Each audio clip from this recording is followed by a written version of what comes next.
Bonjour tout le monde. Est-ce que ça fonctionne? Oui.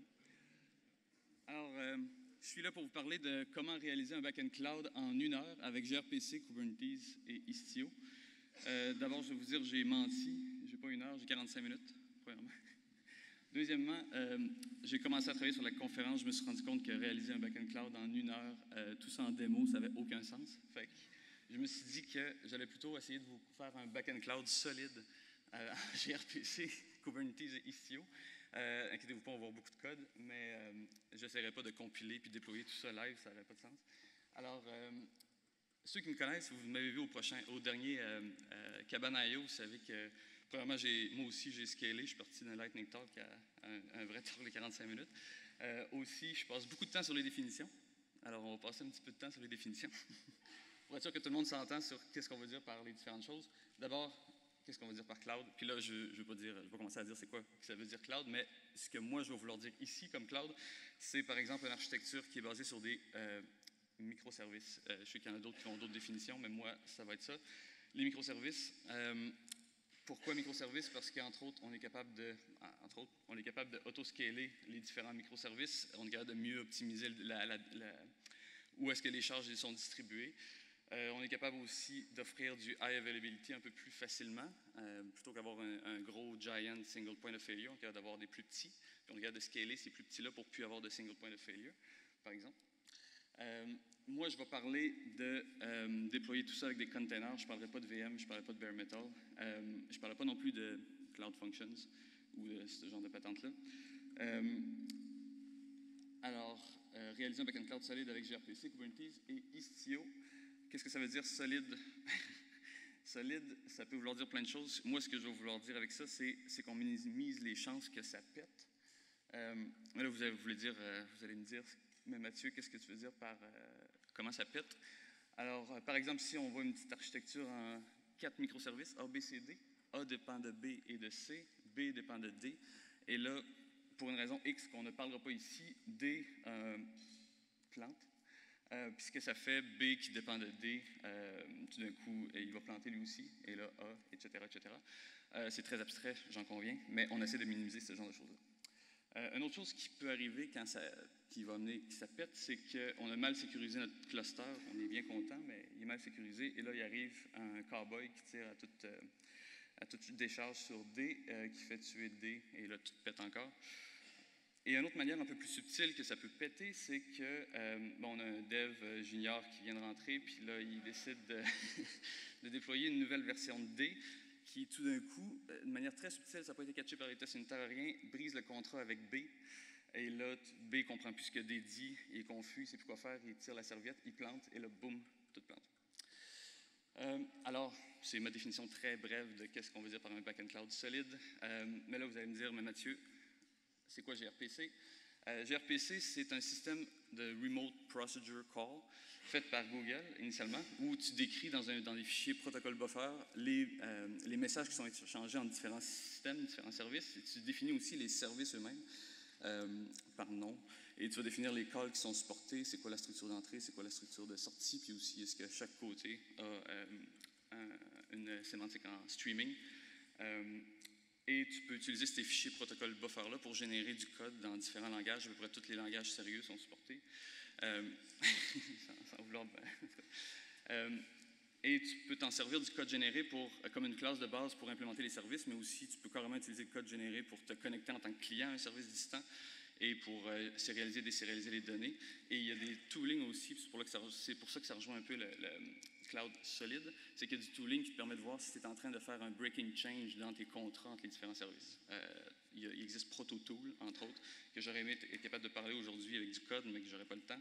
ProtoTool a été fait par Uber, puis ça sort des erreurs de linting, c'est sûr, mais ça peut dire aussi par rapport à une version de référence sur Git, par exemple. Ça peut dire si le changement que tu es en train de faire brise le contrat, puis tu peux t'en servir dans du CI pour finalement empêcher que ça arrive en production.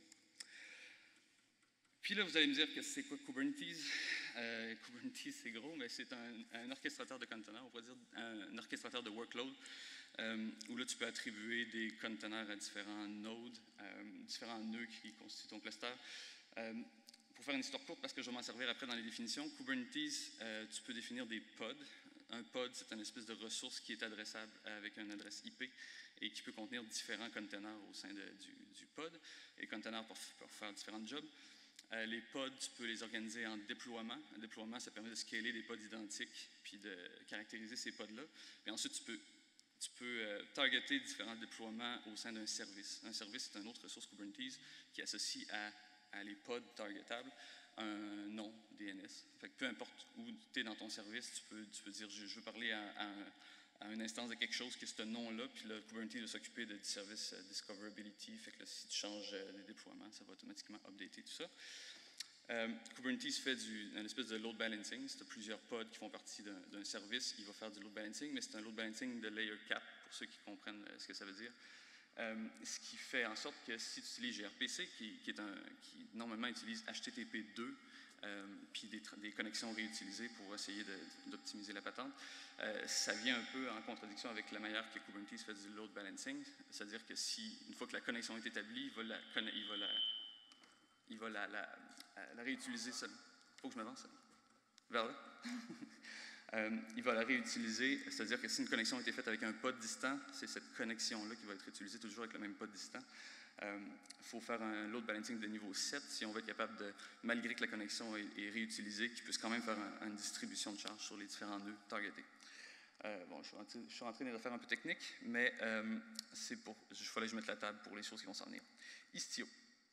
Istio, c'est assez nouveau. C'est ce qu'il appelle un service mesh. Ça fait comme bâtir par-dessus ce que Kubernetes offre pour aller un peu plus loin dans l'implémentation d'une architecture en microservices. Ce que ça permet de faire, entre autres, ça permet d'avoir des chaînes de routing un peu plus sophistiquées, par exemple pour faire des choses comme du Canary Release qu'on a vu un peu plus tôt. Puis je vais vous montrer un peu un démo de Canary Release, comment ça peut être fait bien simplement.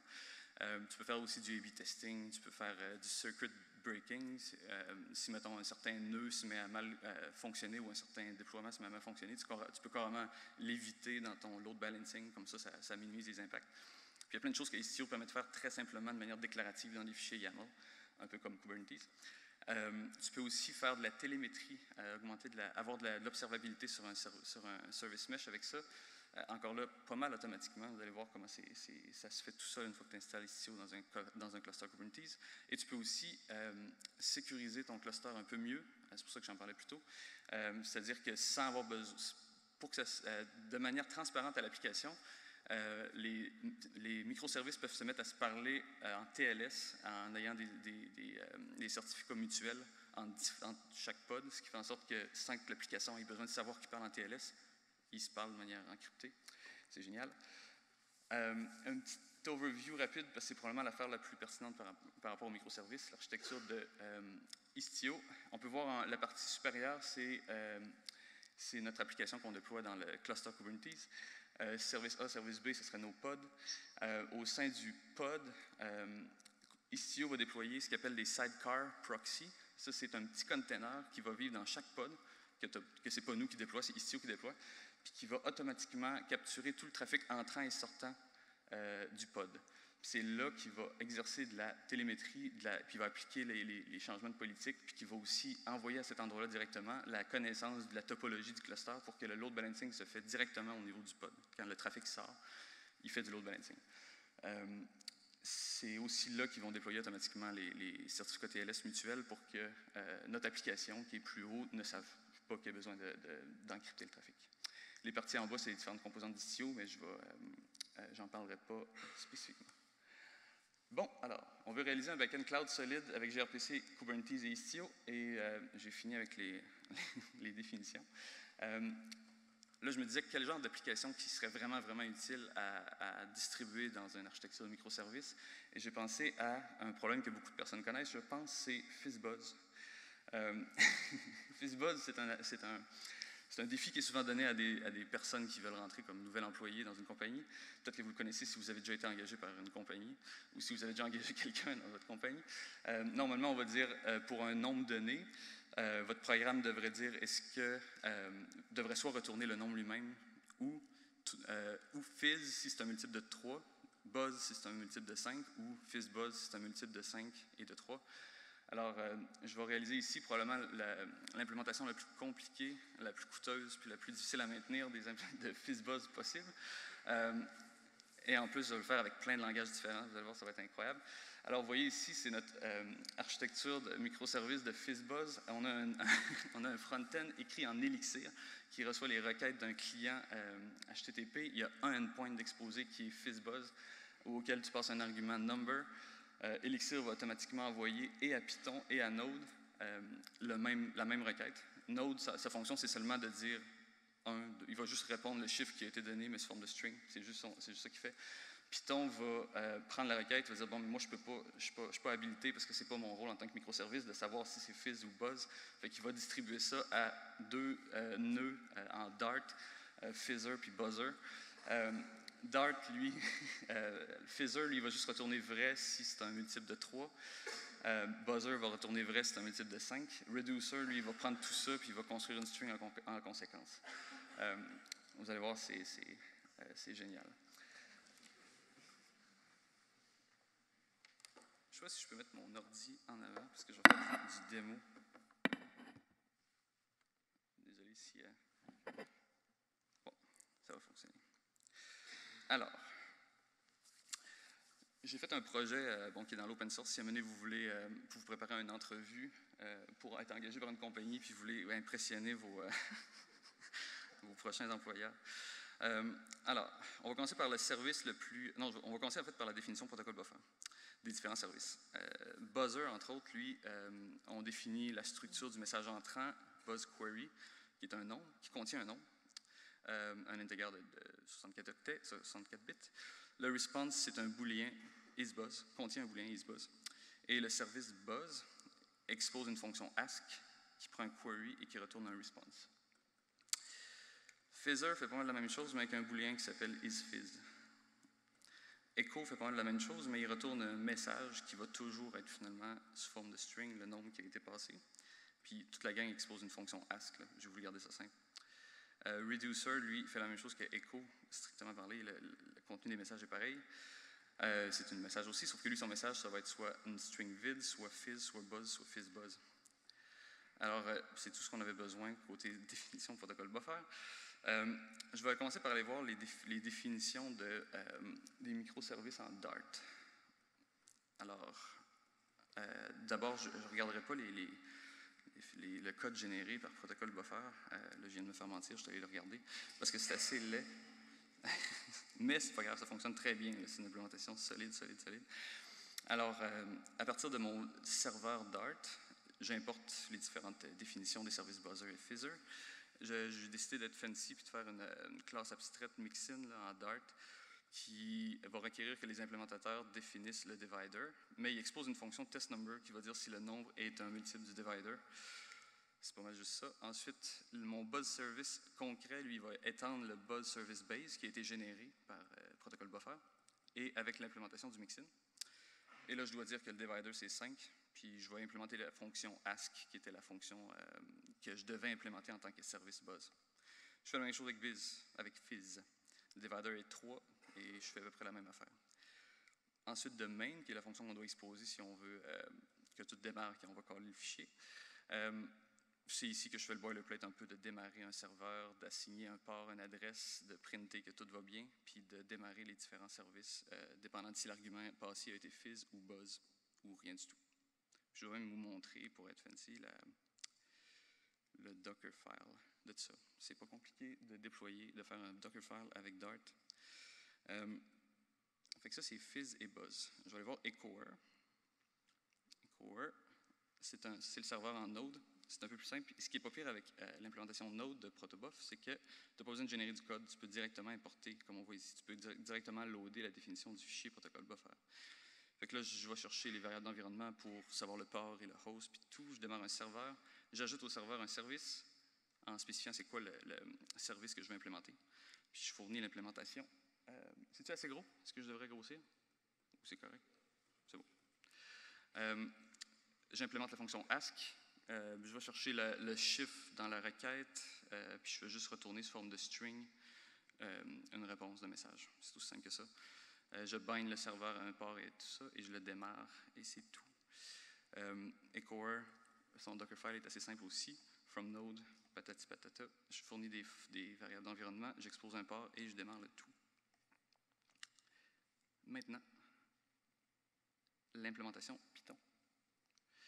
L'implémentation Python est, vous allez m'entendre dire ça souvent, mais c'est assez simple aussi. Ici, j'importe les différents, parce que lui aussi, son implémentation en Python, c'est pas tellement beau là, du code généré de protocole buffer, mais c'est pas important parce que ça fonctionne, c'est solide, là, solide.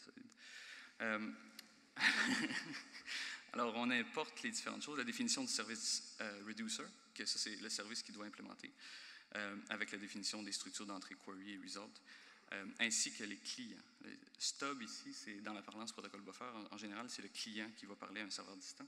Donc là, j'importe les clients pour fizz et buzz, parce qu'on se rappelle de ma super architecture.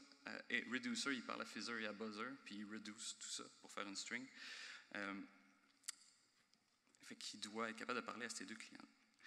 Là, j'ai du boilerplate un peu dans Start, là, puis dans Serve, ça démarre, ça va chercher encore là, les différents services, hosts, puis tout ça, puis ça démarre les patentes.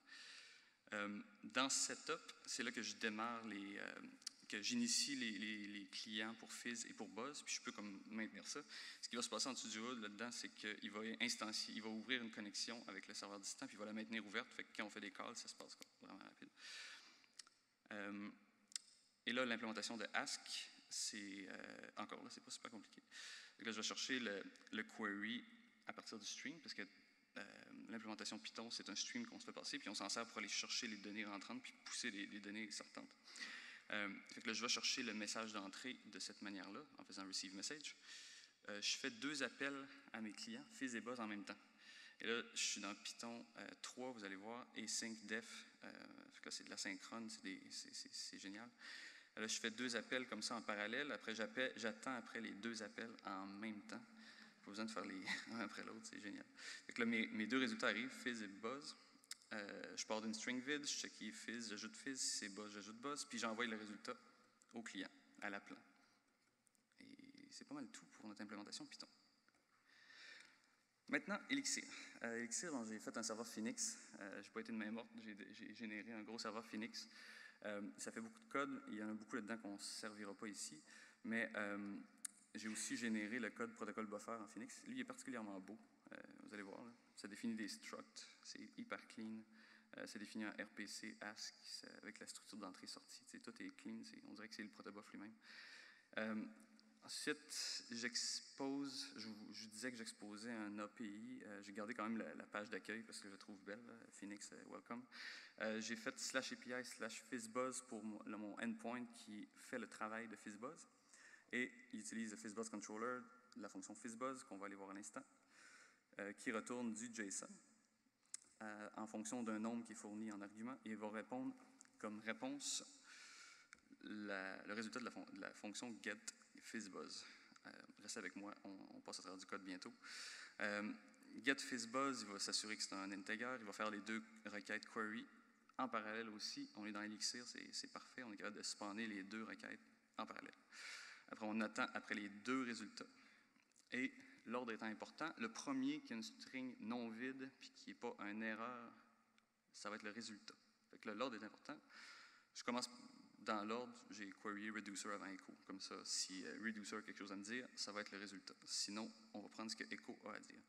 Puis rapidement, vous pouvez voir ici comment de Elixir, on fait des appels distants à RPC. On initie une query, une structure query. Ensuite, on initie un channel. Malheureusement, l'implémentation gRPC d'Elixir est un peu jeune. Ils n'ont pas fait la patente qui nous permettrait de la réutiliser à l'interne. Il faut comme faire le tooling nous-mêmes. Puis je m'étais dit que si je faisais le tooling avec vous, j'allais vous perdre. Fait que j'ai décidé de garder ça simple. À chaque requête, j'initie une nouvelle connexion. C'est pas l'idéal, mais c'est comme ça.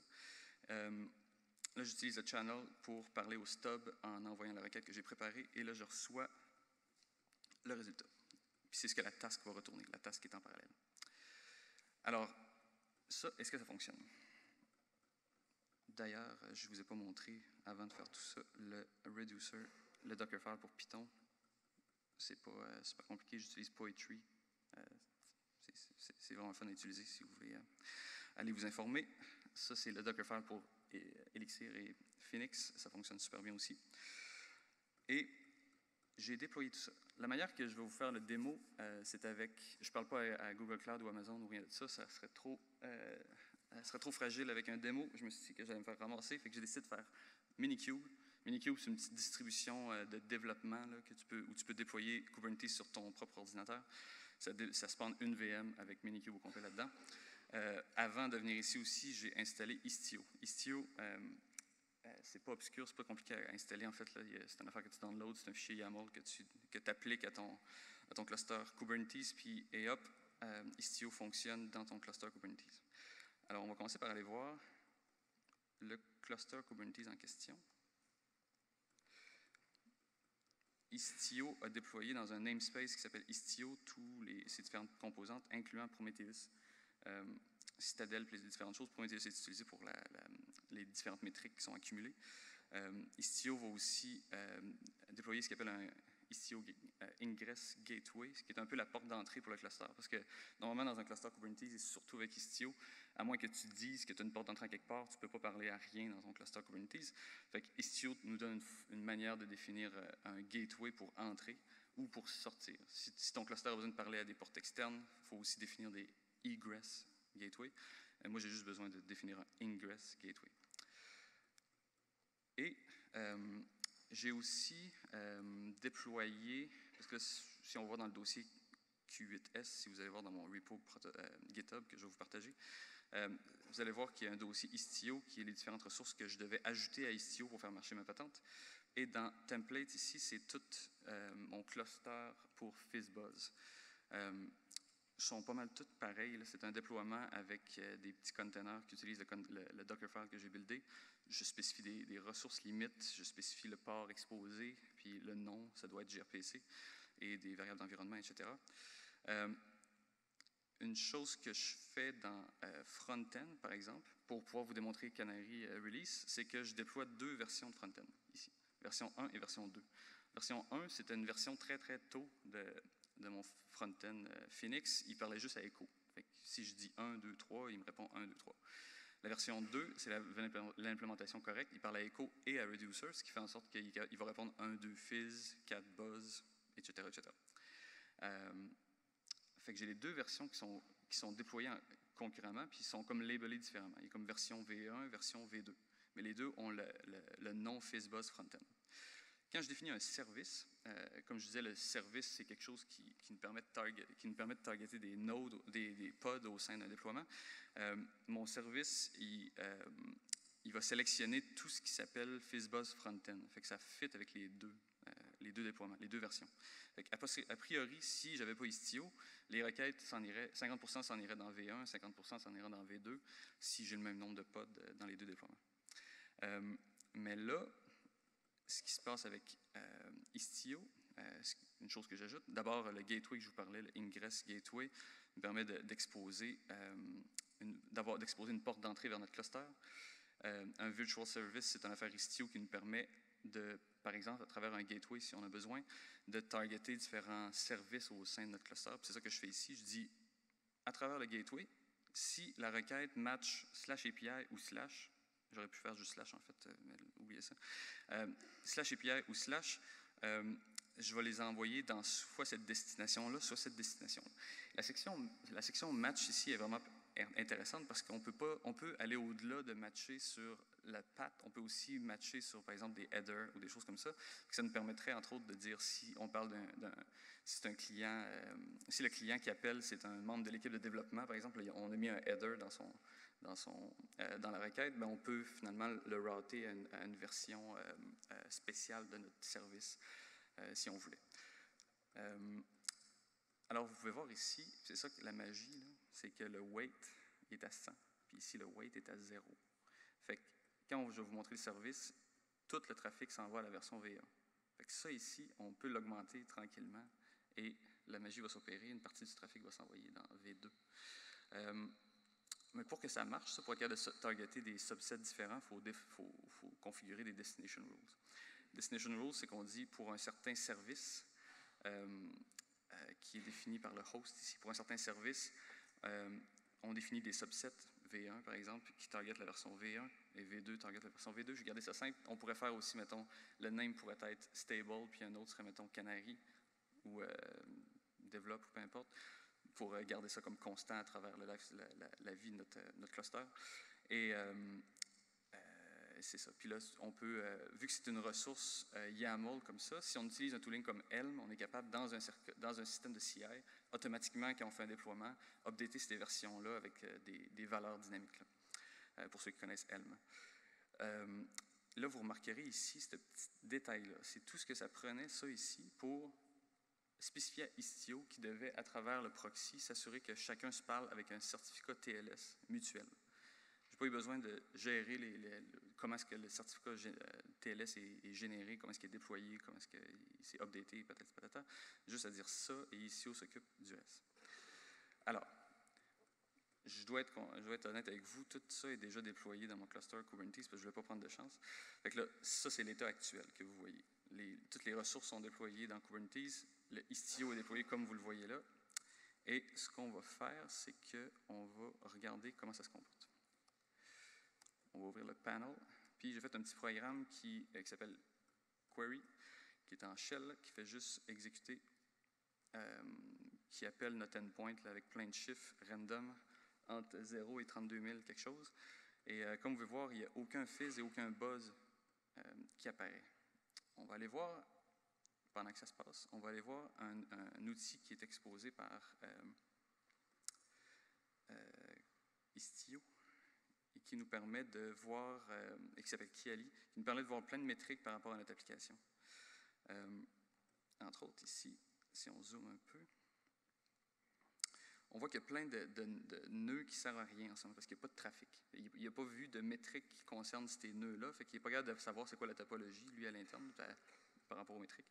Il est comme, bon, il y a buzz, il y a fizz, il y a reducer, mais je ne sais pas à quoi ça sert, parce que moi, tout ce que je vois, c'est que le ingress qui rentre puis qui parle, via le ingress, que je suis capable de parler au front-end, le front-end, il y a seulement la V1 qui est mobilisée, puis 100% de son trafic qui est de type gRPC, par la Echo, qui envoie 100% de son trafic à sa version 1. On voit aussi d'autres choses comme, mettons, le service, le trafic gRPC, c'est quoi le nombre de requêtes par seconde, HTTP, c'est quoi son nombre de requêtes par seconde. On voit ici les pourcentages de trafic qui se propage comment. On peut voir les requêtes par seconde, combien il y en a géré. On est loin de ce que notre premier talk de ce matin discutait. Juste à 3-4 requêtes par seconde. On peut voir les response time aussi, 98 millisecondes, 5 millisecondes ici. Et je vais m'en aller à l'instant changer ça ici. Alors ça ici, j'ai changé pour que 90% du trafic, on aurait pu mettre un petit peu moins là, mettons 95. 5% du trafic s'en va dans notre nouvelle version. On va être sûr de rien péter. Là, on l'applique avec kubectl apply, le petit changement que je viens de faire.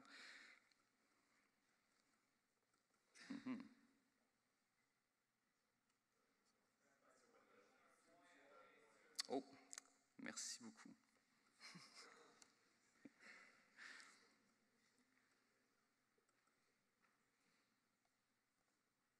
On va attendre un peu que les métriques, parce qu'il fait une petite réduction. Oh, et voilà. Maintenant, il voit une topologie.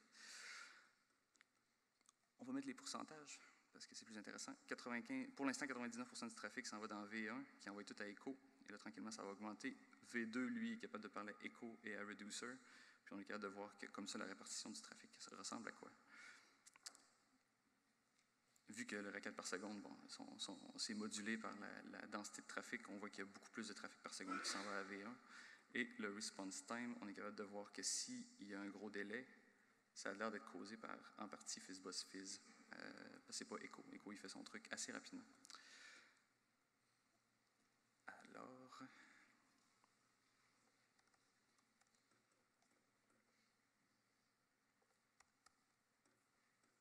on va s'en aller à... C'était là. On ne retournera pas à ça. On va s'en aller à 100% du trafic.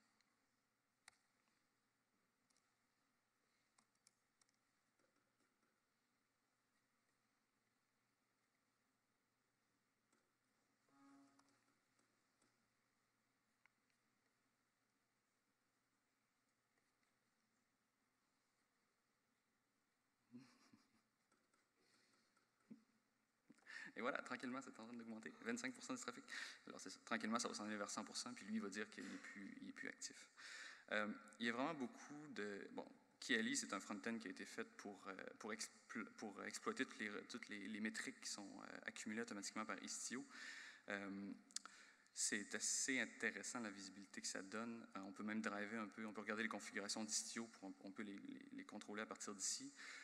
C'est sûr que ça fait beaucoup de choses c'est de nouvelles affaires à apprendre un peu, Virtual Service, puis Destination Rule, puis les gateways, puis toutes ces affaires-là, mais c'est pas si compliqué que ça si on connaît un peu Kubernetes. Une chose que je ne peux pas m'en aller dans les détails parce que c'est assez intense, c'est tout ce que les Virtual Service puis les Destination Rules permettent.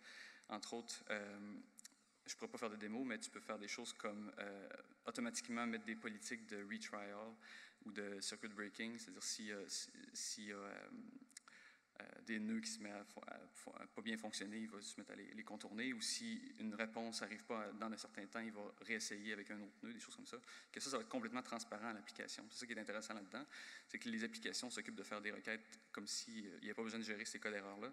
Et Istio s'occupe de faire le maximum. Mais en fait, c'est sûr, c'est un peu...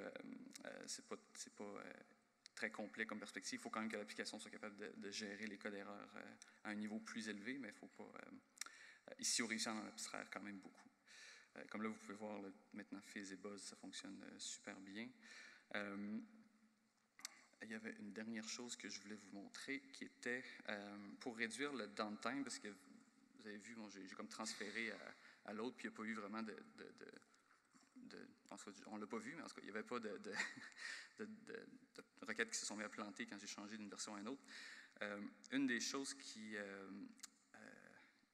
permet ça, entre autres, surtout quand on déploie une nouvelle version, c'est d'avoir dans Kubernetes des liveness probes. Parce que quand tu demandes à Kubernetes de déployer une nouvelle version de ton service, avant de dire qu'il est disponible à recevoir du trafic, il va commencer par vérifier s'il est prêt et s'il est alive. Là, ce que je n'ai pas mis, c'est le readiness probe, mais ça marche un peu pareil. C'est que tu peux dire j'expose un certain endpoint, puis lui, tant qu'il retourne des erreurs, ne considère pas que le service est prêt. Mais quand il se met à répondre avec succès, là, tu peux considérer qu'il est prêt. Puis ça, tu peux mettre des liveness probes ou des readiness probes, autant pour gRPC que pour HTTP ou pour TCP ou un programme quelconque que tu veux rouler à distance. Ça permet vraiment de réduire les possibilités qu'il y ait un downtime quand tu déploies des nouveaux services. Alors, j'arrête tout ça et je reviens ici dans la démo, en fait. Merci. C'était...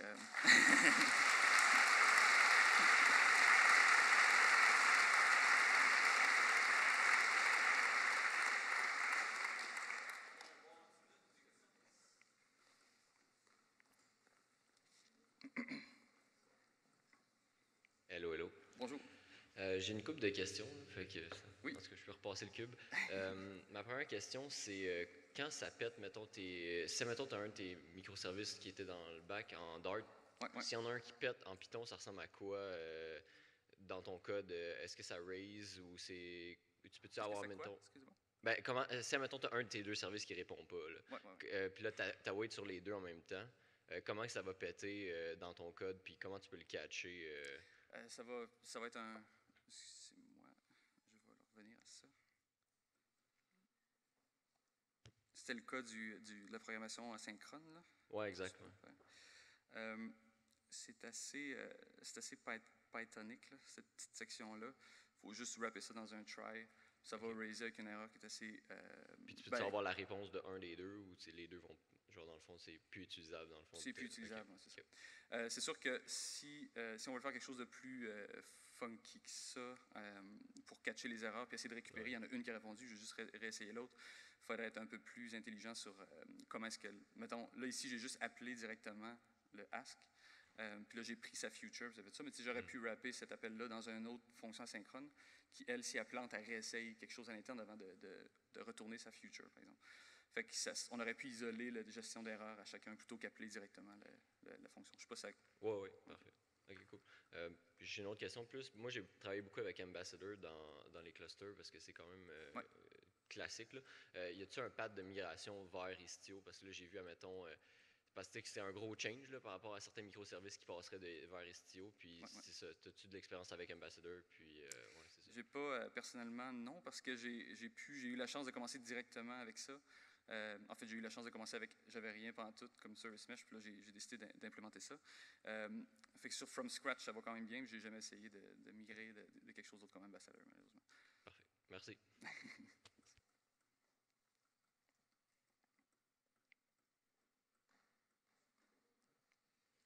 Oui, salut. J'aurais aimé ça savoir comment ça fonctionne quand tu veux faire du load balancing avec tes connexions qui restent ouvertes en gRPC.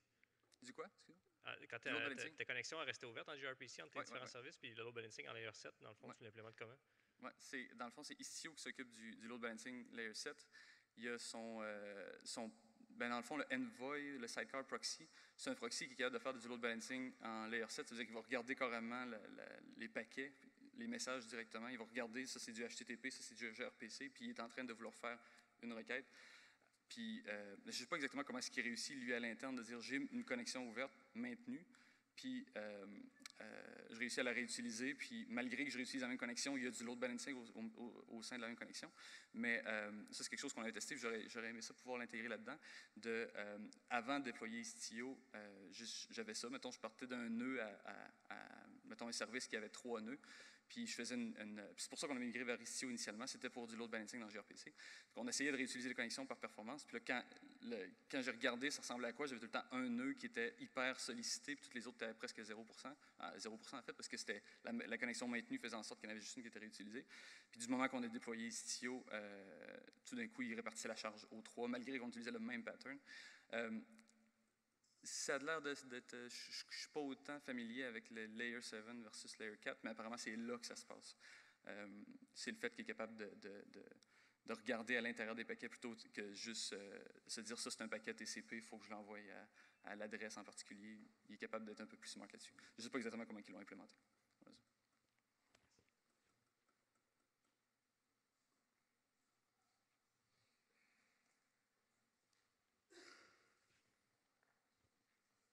Dans ton fichier buzzer.proto, les valeurs comme initiales, tu avais égal 1. Ah, oui. Tu peux l'afficher. Oui, oui. Est-ce que c'est obligatoire de mettre une valeur initiale? C'est pas une valeur initiale, en fait, c'est une position. OK. C'est un peu... mais ouais, il n'y a pas de valeur initiale dans protobuf. Tu ne peux pas dire, mettons, par défaut, si tu ne fournis pas de valeur, ça va être cette valeur-là. C'est juste une position. Fait que si tu veux, par exemple, ajouter des champs, puis faire en sorte que des champs sont comme deprecated, tu fais juste mettre une annotation, dire ce champ-là ne sert plus à rien. Là, j'ajoute un nouveau champ à la position 2 ou à la position 3, puis il sert de ces positions-là au moment de la sérialisation. OK, c'est pour l'ordering dans le paquet. Comme ça, il n'utilise pas les clés dans la sérialisation des messages, il utilise juste la position, puis la position est donnée par le chiffre qui est après. Puis dans ta présentation, tu avais des versions des services. Tu pourrais-tu avoir des versions de ton format protocole buffer? Oui. Dans le fond, ProtoTool, habituellement, ça, je vous ai parlé de ProtoTool plus tôt. Il m'aurait dit que ça c'est pas valide comme fichier ProtoTool. Il aurait dit qu'il faut que dans ton package, tu inclus V1. Même si c'est la première fois que tu le fais, puis tu penses que tu vas réutiliser la même signature très, très, très longtemps, il te force quand même à te dire V1 pour que si à un moment donné, tu as besoin de mettre une nouvelle version, ça serait V2. Mais tu peux, ils vont plutôt, avec Protocol Buffer, on va essayer de réutiliser la même version le plus longtemps possible. Parce que tu peux justement les étendre. Tu peux ajouter plein de champs. Les champs qui ne sont pas utilisés dans un message, par exemple, ils prennent 0 espace. Fait que c'est comme plus facile finalement de faire évoluer un message que d'essayer de le remplacer par une nouvelle version. Ouais. Mais juste même à la sérialisation, même si ce n'est pas obsolète, quand tu sérialises un message, si une valeur n'est pas dans un champ, il est complètement omis, ça utilise 0 espace. Fait que le rendre quelque chose d'obsolète, c'est plus pour que le développeur le sache qu'il ne devrait pas utiliser ce champ-là, par exemple. Oui. Allô? Bonjour. Quand un cluster Kubernetes devient de plus en plus gros puis qu'on part d'un ordre de grandeur de plusieurs centaines de pods, une stratégie qui est relativement commune, c'est de faire plusieurs petits clusters spécialisés puis les fédérer ensemble. Ouais. J'aimerais savoir, est-ce que Istio supporte ça? Qu'est-ce que ça changerait dans ton architecture?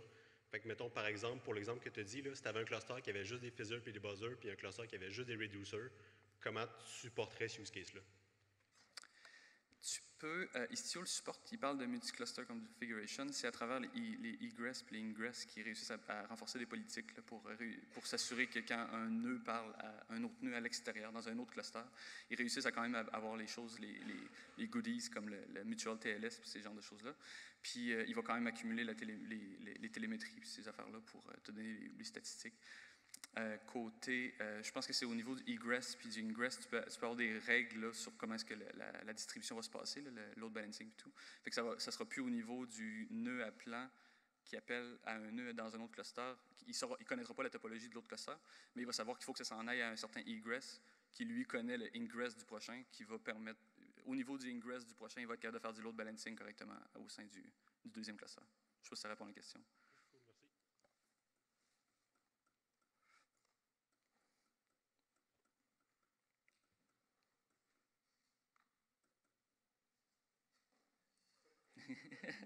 J'ai dit que je posais plus de questions, mais j'ai menti. En fait, je me demandais, tu sais, Istio, justement, comme là, c'est vraiment belle démo, by the way. Tu sais, justement, tu sais, mettons, nous autres, on utilise GCP, Day2Day, tu sais, qui est comme vraiment, je dirais, le leader en déploiement communities. Puis tout, c'est à quel point est-ce que, tu sais, ça te prend une infrastructure de plus pour justement l'avoir vraiment en production dans un contexte cloud, que ce soit WS ou GCP ou Azure. Ouais.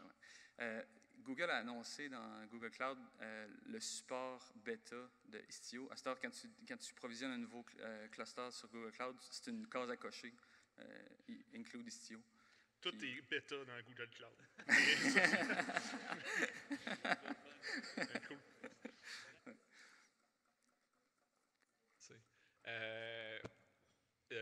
Moi, je veux parler de gRPC. Fait que, tu sais, ça fait plusieurs technologies là, qui passent.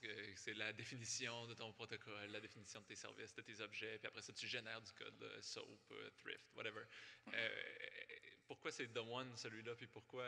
tu sais, tu as skippé quand même vite sur le code généré. Moi, c'est un aspect qui me gosse quand même, là, le code dégueulasse que ça génère. Fait que je voudrais ta perspective là-dessus, dans le fond. Pourquoi ça, c'est une meilleure option que les autres qui sont passés puis qui sont partis dans le passé? J'aimais vraiment le modèle de gRPC, côté HTTP2 et tout ça. J'aimais bien le tooling qu'il y avait autour de ça, puis il est quand même bien supporté. C'est l'idée que c'est Google puis tout.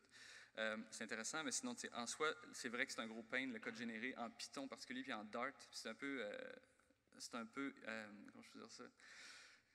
Ironique que les pires codes générés, c'est ceux que Python a fait que Google a fait à l'interne. Quand c'est du third party, comme mettons Elixir, le code généré est génial. Fait que ça démontre comme si les développeurs, eux, ils connaissent ce pain-là. Google s'en fout un peu.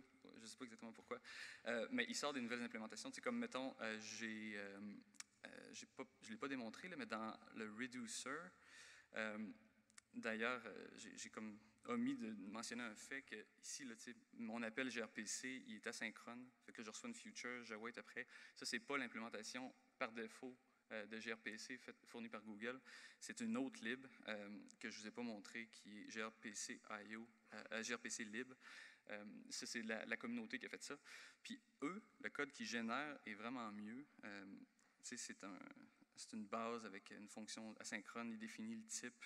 C'est sûr, bon, on voit quand même que c'est du code généré, mais c'est quand même mieux que cette affaire-là, descripteur, file descripteur. Essaye de comprendre ce qui se passe dans un stack trace là-dedans, ça n'a pas de bon sens. Puis il n'y a pas de typing de supporté non plus dans le code qui est généré par Python, alors qu'il y en a jusqu'à un certain point dans gRPC. Là, pour ceux qui utilisent le typing dans Python 3, le gRPC lib fait quand même une pas pire job pour ça. Mais non, c'est vrai que le tooling n'est pas idéal. Pourquoi on a choisi celle-là? Au début, on se disait qu'on voulait peut-être que nos clients parlent directement gRPC avec notre cluster. Puis on avait des clients en Flutter, d'ailleurs, puis en Dart. Puis c'est super bien supporté. On peut faire ça, sauf qu'on savait qu'on voulait s'en aller dans le web. Il y avait une affaire gRPC Web qui te permet de faire du gRPC à partir de web, mais c'est un peu flaky, c'est bêta aussi. Puis on ne voulait pas s'en aller là. Finalement, on a fait un API GraphQL avec un front-end Elixir aussi, mais qui est capable de parler en gRPC avec n'importe quel sous-service à l'interne. Je sais pas trop, là. Je sais pas si c'est assez bon comme réponse.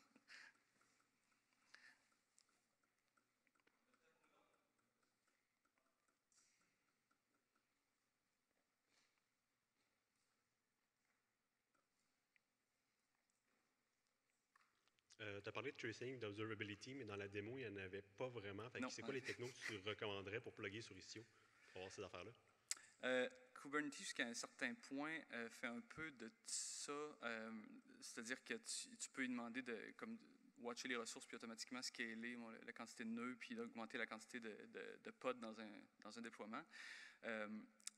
Le high availability que Istio peut ajouter en plus de ça, c'est par exemple le circuit breaking, des choses comme ça, où là, il va automatiquement se rendre compte qu'il y a quelque chose, il y a une faïence, puis on va essayer de la contourner puis l'éviter complètement, ou on va essayer de faire du retry automatique.